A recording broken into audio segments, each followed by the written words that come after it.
Good evening, everyone. It is Thursday, November 30th. You're listening to another episode of the Boiler Breakdown podcast. As you can tell by my voice, I am not Tanner Lee. I'm Evan Webb, back on the pod.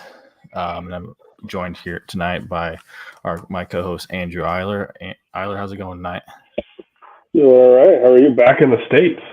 Back in the States, unfortunately.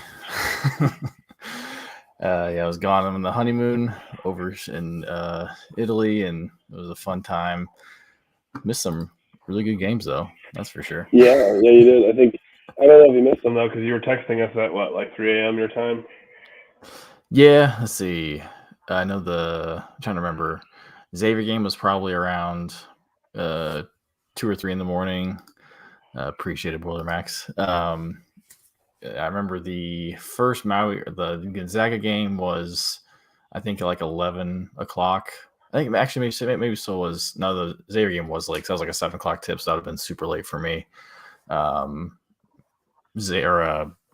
was like 11 p.m. my time. Tennessee was 2 in the morning. I almost stayed up for that, and I woke up like right when it ended, and I couldn't sleep because I was too pumped.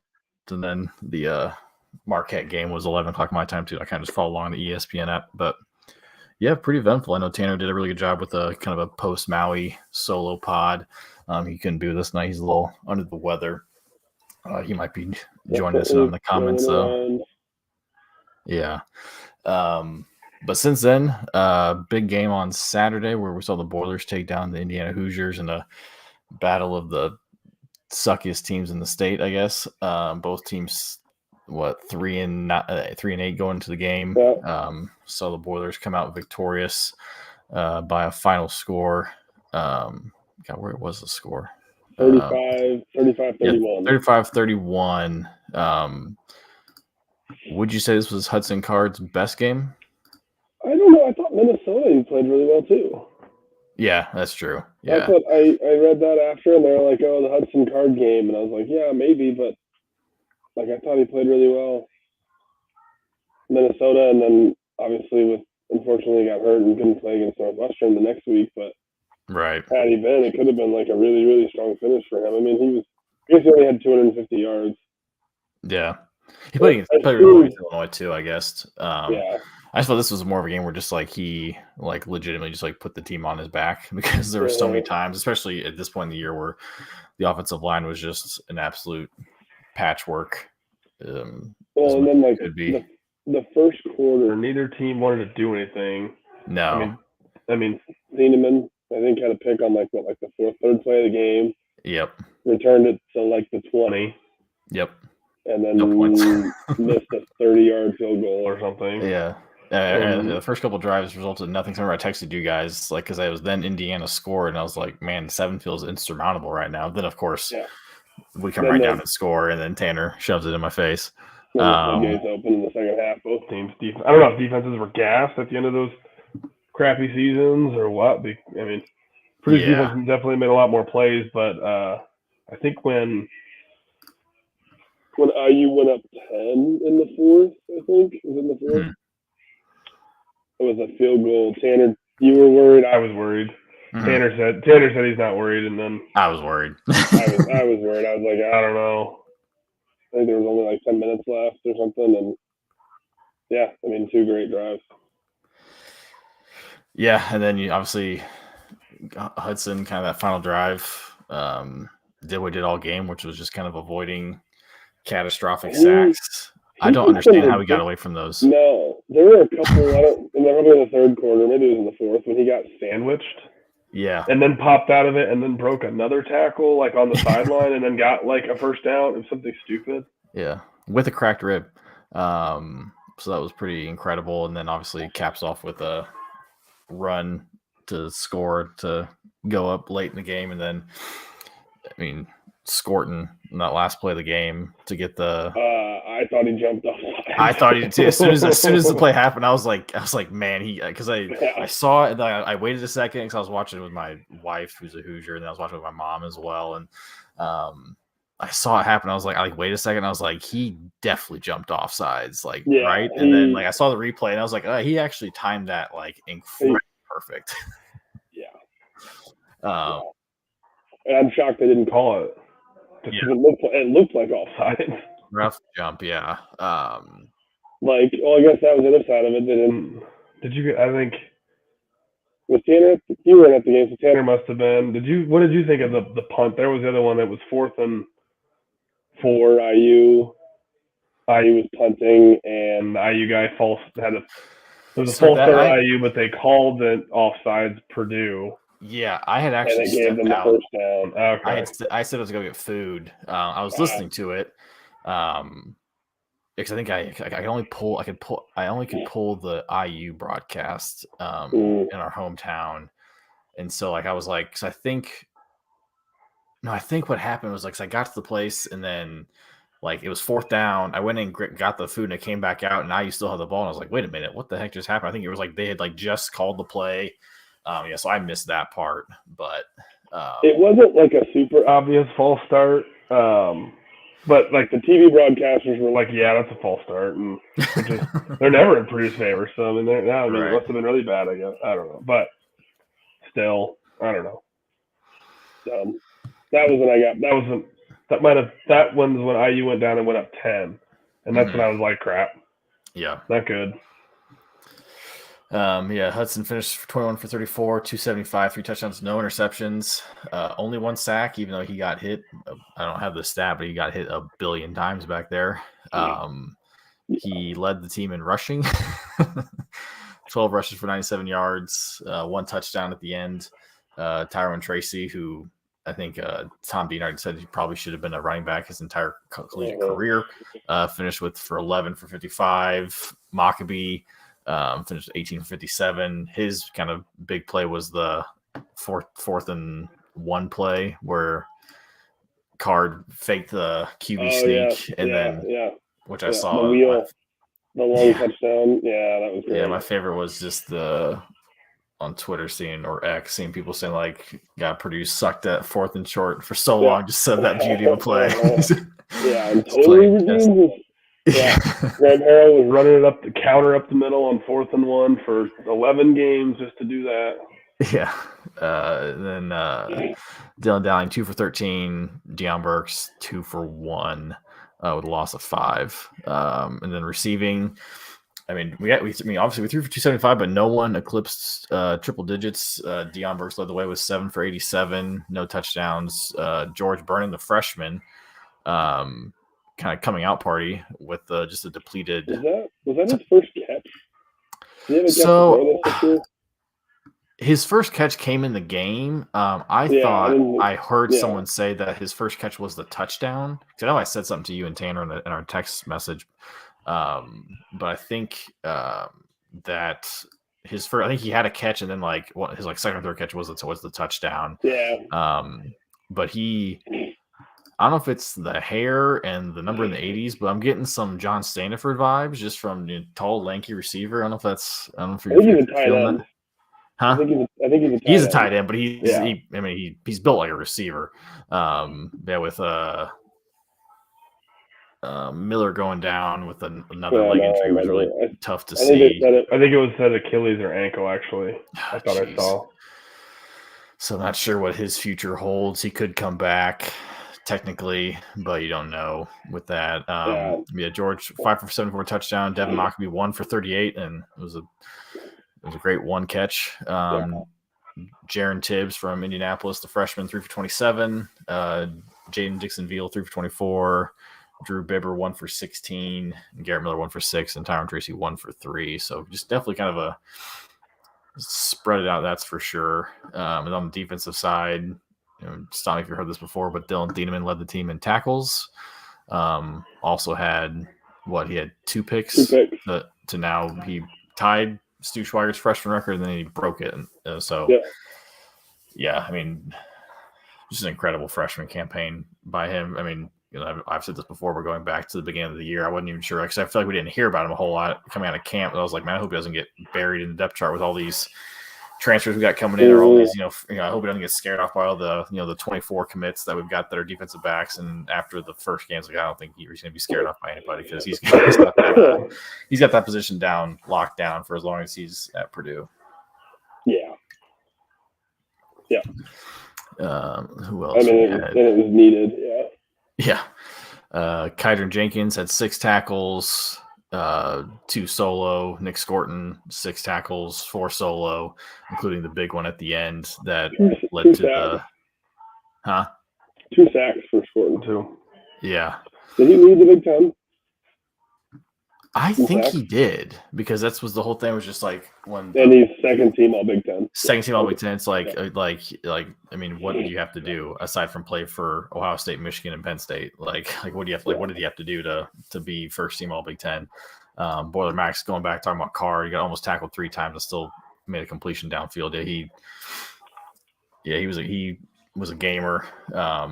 I know, I think before the game, reading on like Gold and Black, they're talking about, like with some of these, especially with the new staff and new players, like you wonder how these guys who don't know about, the rivalry, how they show up in a rivalry type game. And Hudson did really, really well. And given the circumstance of the fact that he's got a cracked rib. Mm-hmm. But yeah, the Boilers end the season 4-8. Obviously not I'm trying to remember I should have went back and looked at what we predicted to start the year. I feel like I had, I think 4-8 was my floor. I think 6 or 7 wins was my ceiling. Yeah. But now season's over. What's kind of your overall thoughts? I mean, they didn't give up, which was good to see. And then also even as bad as the Northwestern game was offensively, without Card and the 2 redshirt freshmen that neither had a pass. I don't think Meredith had thrown a pass before that. No. Anywhere else didn't have support either. I was pretty encouraged with that offensive improvement the last. Even honestly, the Northwestern game, they moved the ball pretty well. It was just couldn't finish drives, and then some, I think 3 picks for Brown, and but really, the last three games, that's what I put up a ton of points. 49 against Minnesota. Again, throwing out the Northwestern game, but I feel like they had 300 rushing yards. Yeah, I thought I saw a stat that IU, said. So let me find it. I'm pretty sure the football account tweeted out that Purdue led the conference in rushing in conference play, which is Jeff Brom would never. Jeff Brom would never. The Big Ten's number 1 rushing attack in conference play averaged 184.6 yards per game. I guess when you have 2 games of over 300 yards, that really helps. Yeah. What they have. Well, also when your quarterback has 85 rushing yards against IU, right. And that was. Did you send that? I don't know. They tweeted out. I would not have gotten this. Maybe did you see the stat that I think Purdue tweeted out? Last quarterback with 275 passing yards and 85 rushing yards in the game. I think so. Wasn't it Breeze? It was. I was like, I would not have guessed Breeze. Yeah. Especially the rushing, just because I would have said like Henry or Marv or something. Yeah, Marv probably been my guess, just because Henry didn't throw a whole lot that much. I would have thought maybe he had against Central Michigan where he threw. Right. Had like a 70-yard touchdown in there. Boiler Max comments, which appreciate you guys checking in with us. Is Jenkins eligible for another year? The answer is yes. And based off a post he made on Instagram, it sounds like he is coming back. So that's good news. It was kind of my worry going into the offseason of guys like him and Scorton. In the world of NIL and transfer portal, those guys have to be getting some really good offers. When Braden Smith had a really good freshman year, and reports were that Gonzaga was offering several $100,000, tampering or not, who knows? But I will just say 2 all Big Ten defensive players. Right. I don't know, even though Jenkins was honorable mention, which again didn't make sense. Yeah. But Tanner was looking forward to going off on the Big Ten, so we'll have to just postpone that for next week. The fact that it sounds like Scorton will be back. Gus Hartwig's gonna be back. He made that official. yeah, Jenkins, if we can, the fact that we can keep those three guys, that'd be huge just for a building block going into next year, especially, I mean, Hartwig for sure, just because it just adds some stability to an offensive line that needs a lot of help and a lot of help at depth. Then obviously Jenkins and Scorton can kind of be the foundation of that defense. And then you got Thieneman in the backfield. So you can just add a couple different pieces in there. And the defense played really well down the stretch. Definitely something they were kind of clicking towards the end. So that was good to see. So hopefully it just adds to, just having these guys who have been in it. What was with the first drive of the game? It seems like the first drive, the offense just walked down the field. And then they got nothing for like 2.5 quarters. So they had to wake up or just kind of get a feel for what was going on. But yeah, I mean, that happened like 3 or 4 games in a row. Yeah. Yeah. But yeah, so nice to have some of those guys back. Obviously, we've seen a ton of guys go into the portal. Obviously the most notable one being Deion Burks, which was bummer to see. Which doesn't mean he can't come back, but essentially when you go into the portal, your scholarship is no longer guaranteed. So if Purdue were to all of a sudden get a bunch of receivers and he wanted to come back, it may not be the case. I was bummed to see him go in. TJ Sheffield was the one that was maybe not surprising, but kind of disappointed because it happened during the week prior to the IU game. Yeah. He would have been able to, go through senior year or senior day festivities, I'm pretty sure. So that was a bit of a bummer because it's not like he cleaned up his locker before, leading up to the game anyway. So that was a bummer. With Burks, I don't know, because I feel like, he was, our number one wide receiver, but I feel like he's definitely better suited for as a slot. So I'm wondering if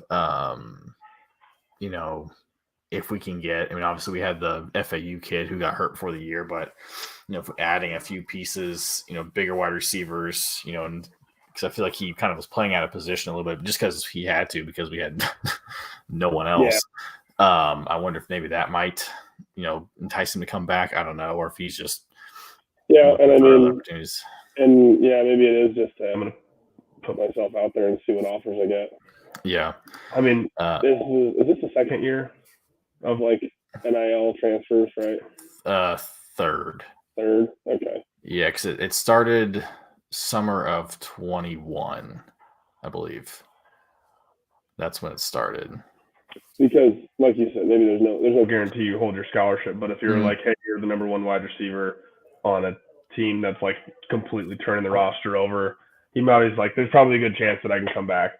But maybe I wonder if I know Brady Allen went in the portal and then came back to Purdue and then did eventually transfer after the spring. Right. But I wonder how often that does happen where guys enter the portal and then pull out.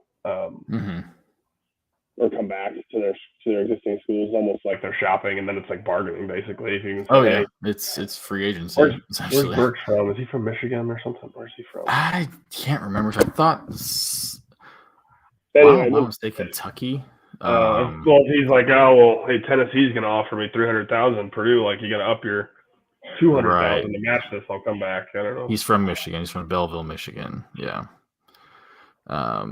But Brother Max asked, does anyone know how much the NIL collective has? Is it a secret? Got to get the big boys paid. I have no idea how much is out. I'm sure they try and keep it somewhat of a secret. I wonder if it's a nonprofit, which a lot of them were tried to set up that way, then their tax return should be public information. The CPA's on it. Yeah, you definitely, that's, and, Walters hasn't been shy to talk about it. Obviously, I think there's definitely the structure in place, but, you see, especially, the big boys of college football, who was it? Was it Matt Rule came out and said you got to pay $1 million for a legit QB1? Oh, yeah, I heard him say. So it's just and that kind of goes to the board. Actually, another point. Back to he's trying to go to Scott Frost. Nebraska quarterback's complaining, or Nebraska coaches complaining. Then Bomax says it'd be weird to give out an NIL to get new transfer players, but not give our current players a cut of the collective funds. And you're definitely right, but there's that. That was the issue with basketball when Nigel Pack went to Miami. When you're Nigel Pack's going to get $600,000 or $700,000 or whatever it was, and then they've got the other point guard that was their starters. Like, what the heck? Right, Isaiah Wong, yeah. Well, then we were talking. This was even before Edey became National Player of the Year, but it was like, so we even talked about it. It's like, if Purdue did that for Nigel Pack, and it's like, what if someone like Zach Edey, who had been there 2 years, is like, well, hold on, like I've been here 2 years, busting my butt, like I'm only making, obviously making great money, like, really so, making people mad. Yeah, but then Zach Edey turned to Zach Edey, and he's making good money. But yeah, I definitely kind of agree there, Boiler Max, with what you're saying. But it just sounds like, I think, as a lot of schools have set up, I know they've got some stuff where, like, there's been some sponsors or whatever that, like, essentially, like, gives every scholarship player a certain amount as a baseline. I want to say I remember reading something back, and this is basketball, so it's obviously a smaller roster. But I want to say I read last year that, like, there was someone that was funding, like, where every single scholarship player was getting, like, I'm pretty sure, like, 6-figure deals. Wasn't there or something like, close? Is it like the state of Missouri doing something with high school too? Yeah, the state of Missouri, if they commit to a in-state school, they can start earning NIL as a high schooler. And so I think I don't know if they earn. I think, like, the state pays them. Oh, really? I think they're, like, guaranteed something. I thought. Yeah, it's the Wild West between transfer portal and obviously NIL.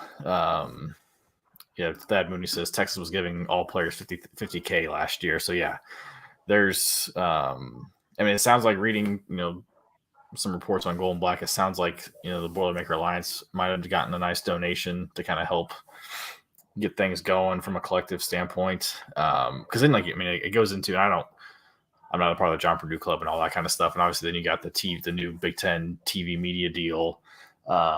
It's like, where does that money go? What's that going towards? Which obviously, as of right now, I don't think schools can't technically use that kind of stuff for NIL, I don't think.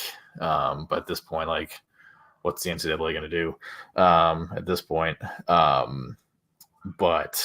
yeah, it's wild. It's like, I know, like, Walter said, I think before the season, was like, our facilities are great. Don't donate to get new facilities. Donate to the collective, because we got to get some dudes.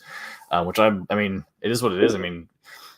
I've seen a lot of people complain about it, and I totally get it. Like, but at the same time, it's like, it is what it is, and if you don't want to pay it, it's fine. But don't get mad when your school can't compete, because there's nothing to give kids, because this is kind of the new way. But yeah, I figured before I know you gotta get going here soon, Eiler, we can it's championship week in college football, even though I'm kind of done with football. As much as I'd like to see Iowa beat Michigan, I think Michigan's gonna win by like 40. Yeah. So just looking at kind of top 25, starting Friday, you've got Conference USA Championship between New Mexico State and Liberty. Number 24, Liberty, they're 11-point favorites. I'm just going to go ahead and say Liberty's going to win that one. Yeah. Definitely the game on Friday, Pac-12 Championship, 8 o'clock on ABC, 8 o'clock Eastern, I should say. Number 5, Oregon versus number 3, Washington. Oregon's a 10-point favorite. Who do you got in that? 10 seems like a lot. It does. Especially since Penix hurt or something? Sure. Is Penix hurt or something? I don't think so. I think just Bo Nix has been playing really well as of late. Look at the Huskies. Look at Jamarcus Shepard's. Really get him to the CFP. I'm going to go Oregon. Bo Nix is playing like a Heisman front runner, so I'm going to stick with the Ducks. Big 12 championship on Saturday at noon on ABC. Number 18 Oklahoma State versus number 7 Texas. Texas is a 15.5-point favorite. I know really nothing about these two teams. Let's see who Texas one loss was. Oklahoma. Yeah. Yeah, Texas. I don't know. Yeah. SEC championship, number 1 Georgia versus number 8 Alabama at 4 o'clock Eastern on CBS. Georgia's a 5.5-point favorite. Alabama's playing a lot better, right? Yeah. I mean, they got lucky in the Iron Bowl last week of that Hail Mary of a on 4th and 31, 4th and goal from the 31. Yeah. I think Georgia. Georgia rolls in this one.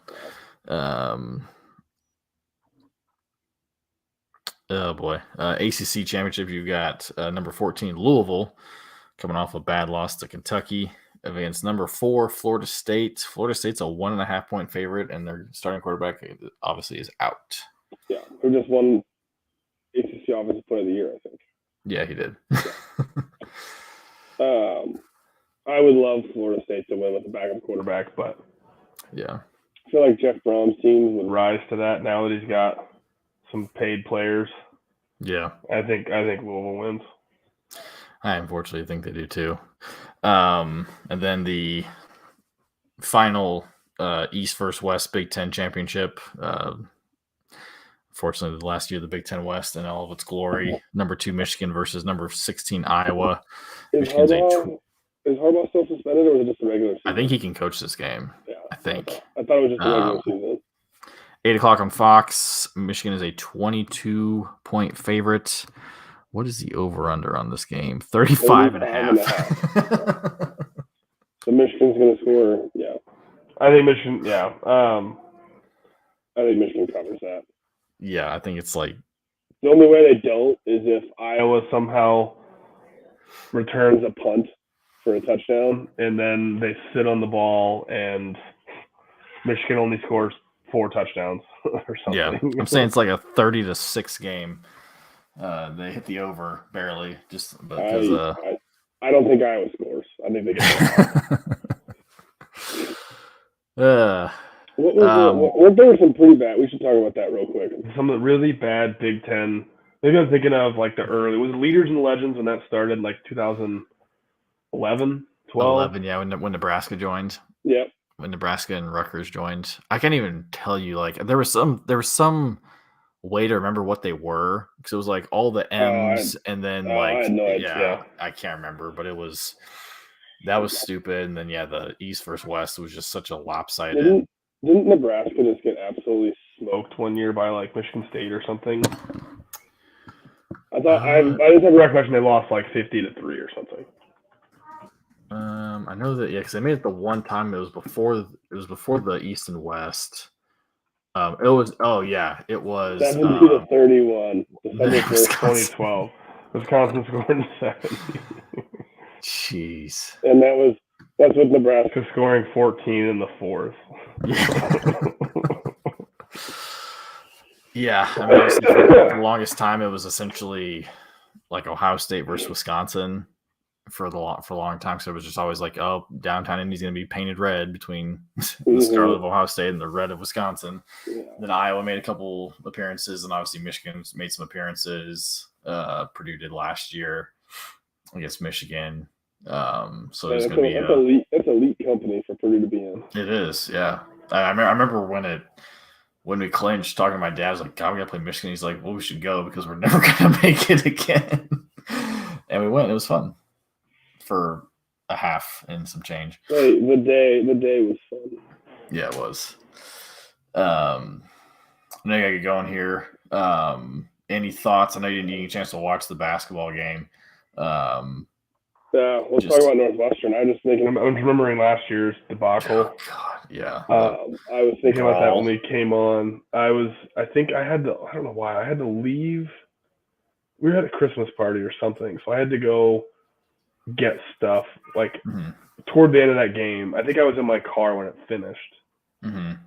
But I was at like Kroger listening to it, and I remember I was listening to Purdue, like to the Varsity Sports Network or something. I was listening to the Purdue guys. And your texts and watching and like walking through the store, like trying to find like a veggie tray and looking at Twitter and just getting more and more and more angry. Yeah, it was. I mean, obviously number one going next week. I think we had just lost it. I think we had just lost Indiana, but we still stayed. We stayed number one, and then we went to. I think we went to Northwestern next. I think, and that was that place was rocking. You had like Andy Katz in the student section, essentially openly cheering for Northwestern. You had Dave Revson on the call, who's a Northwestern grad. It was just it just felt like it was set up to that everybody was cheering for Northwestern, and then it was like cage match. They could do whatever they wanted to Edie. They were just beating the crap out of him, or just really any of the players. And I think we had the lead going into like the final like 5 minutes, and we kind of just fell apart. Right. Yeah, that sounds right. I don't want to look it up. I'm kind of over it. I think I saw Purdue opened as an 8-point favorite. I don't know what it's something right like that. Yeah. Obviously this Northwestern team they returned Boo Buie. They did lose Adige, which was a huge part of that team last year, especially from a defensive standpoint. Bowie's, they go as Boo Buie goes. He's averaging 18.5, shooting 47% from the field. One thing that's kind of an emerger for them is their second leading scorer is Brooks Barnheiser, who's actually a Lafayette native. He is a junior.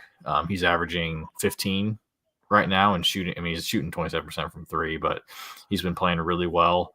They got Ty Berry back, but it's just going to be interesting to see how this game is officiated compared to last year. Hopefully, and what I've liked about this Purdue team now is whether it was the first game of the year against Samford or the game the night against Texas Southern, it seemed like they just came out and just like took care of business. Where I felt like last year's team, obviously again we weren't expecting anything out of that team, but then like when they got the spotlight on it, it was kind of like they weren't really like they didn't feel like they were the hunter or the hunted. Mm-hmm. And now it just kind of feels like they're just like, all right, like we're legit, like don't play with their food sort of thing. And Texas, give credit to Texas Southern, they played pretty well the other night. And then from not scoring the first media timeout to keeping it within around the 10 point margin until the end of the first half. And that's, that was essentially that was a 1 versus 16 matchup. Texas Southern was a 16 seed last year before losing to FDU in the play-in game. But it was nice to see Purdue just kind of assert their dominance. I'm really hoping they can do that tomorrow night. And just kind of take the crowd out of it. I would assume maybe Lance Jones guards Boo Buie, which I really like that matchup. I'm also anxious to see how Lance plays because he's an Evanston native. So hopefully that gives him anthem. I'm loving Lance Jones so far, just the energy he brings and the confidence he brings, and the fact that first play of the game, he takes a three, and while at its apex, he turns around and is like jawing at the Texas Southern bench and splashes it. That was awesome to see. But hopefully he just brings, I think, just a different attitude and dynamic to this team that we desperately needed last year. Mm-hmm. Yeah. But I think Purdue wins by big, like 15. I hope. They're doing their blackouts. I think that I saw a thing on Twitter of like Purdue fans wear gold to stand out because hopefully we turn that place into Mackey North. They're doing their blackout against a team that predominantly wears black, so it'll be interesting again. Big Ten season starts. They got to take their pictures when the stadium's full. So starts the December gauntlet. We got Northwestern. We have Iowa on Monday. Then we have Alabama up in Toronto next Saturday. We have Arizona the following Saturday in Indy. Then we kind of coast towards the end with Jacksonville and Eastern Kentucky to end the month before and after Christmas. But these next 4 games are going to be a gauntlet. They just got through a gauntlet. They're in the middle. Right, exactly. Yeah, it's already started. Yeah, so this will be, if Purdue can get these next 4, man, it's going to be it's going to be fun. Yeah. Any closing thoughts before you hop off and I can take care of some ad reads? No, just like you said, just kind of revenge for the Northwestern debacle from last year is all I'm hoping for.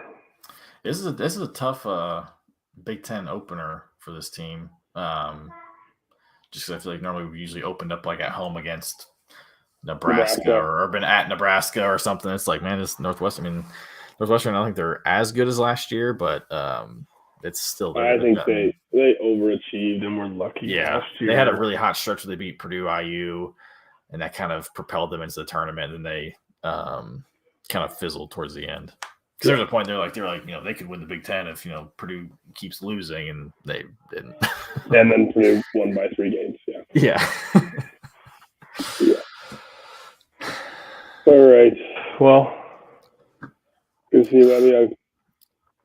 Yeah, absolutely, man. Thanks for hopping on. All right, and I will end here with some ad reads.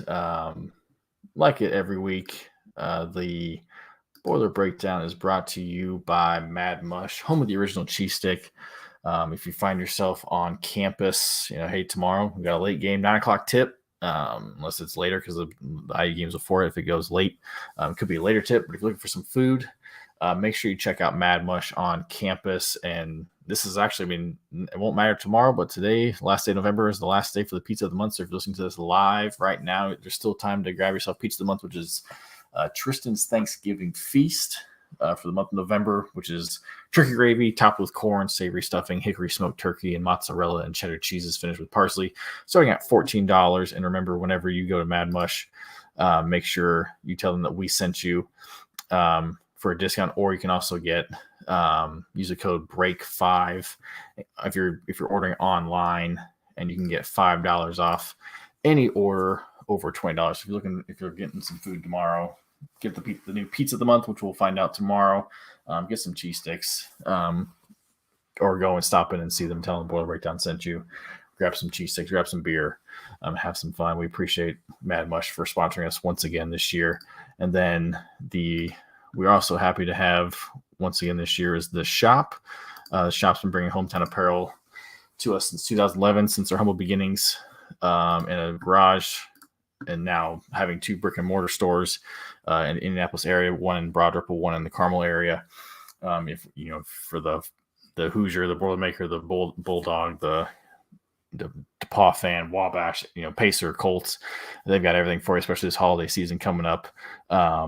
You stop in and see them, or if you want to order online at theshopindy.com, use the promo code BREAKDOWN for 25% off your first order. Again, we appreciate them being on board once again. Happy to have them. Great people. They make great shirts. They make great products. We're happy to have them. I want to thank you guys for tuning in tonight. So I know we kind of had to scramble last minute. Tanner's under the weather. We're sad we couldn't have him tonight, and appreciate Andrew hopping on. He wasn't sure he was going to be able to right away. I'm glad to be back. Boilers start Big Ten play tomorrow night, 9:00 Eastern on Big Ten Network against the Northwestern Wildcats. Definitely, it's revenge time for some of these games. The quest for 26 starts tomorrow. Let's boil up, hammer down, beat the Wildcats, and thank you guys for joining us. Have a good one.